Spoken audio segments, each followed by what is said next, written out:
Bonjour et bienvenue sur Boulevard BD. Aujourd'hui, Neige, tome 15, le printemps d'Orient, deuxième partie. Neige va-t-il réussir à provoquer le retour du printemps sur l'Europe ? Il sait qu'il a dans sa moelle épinière le remède au mal d'Orient. Pour l'instant, il vient rencontrer Aubépine. C'était autrefois une belle fleur qui pique. Elle faisait partie des 12, avec Norseman, le père adoptif de Neige. Mais elle n'aura pas le temps de lui dire tous ses secrets. Neige n'a plus qu'à constituer une équipe pour se rendre à la Malvarosa et à résoudre les équations de Norseman pour, une fois rendu à la centrale, créer un climat tempéré sous la cloche protectrice de l'Europe. Devra-t-il se sacrifier pour cela ? Quand Neige est apparu dans le journal Tintin en 1986, ce fut un choc tellement la série dénotait dans l'ensemble des productions du journal. Plus adulte, plus complexe, plus grandiose, Neige offrait une nouvelle vision de la bande dessinée aux jeunes lecteurs. Un blockbuster violent au milieu de séries historiques ou humoristiques, c'était étonnant. Le Lombard n'a pas su gérer la série à l'époque. Elle passa chez Glénat au 4e album qui lui donna une autre dimension, celle qu'on lui a toujours connue par la suite.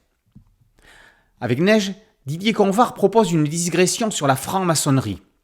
Le sujet le passionne, il le connaît extrêmement bien et le prouvera encore mieux par la suite avec le Triangle secret et ses séries dérivées ou encore avec l'épopée de la franc-maçonnerie. La société secrète des 12, dirigée par Norseman, a tout d'une loge.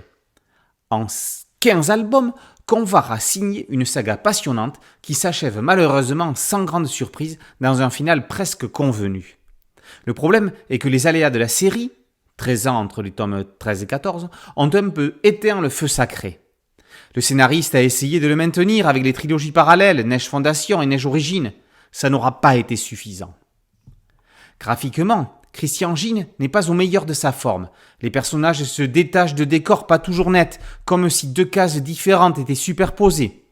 Il a été l'un des meilleurs dessinateurs de sa génération, avec, depuis Capitaine Sabre, un trait qui n'appartenait qu'à lui, reconnaissable au premier coup d'œil. Aujourd'hui, il a fait école avec des dessinateurs comme Patrick Boutin-Gagné, qui lui doit beaucoup. Gine aura eu l'élégance de remplir sa mission et de terminer sa série fétiche. C'est tout à son honneur.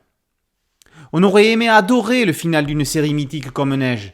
S'il est honorable, il n'a pas le côté spectaculaire qu'on espérait pour une série de cette dimension.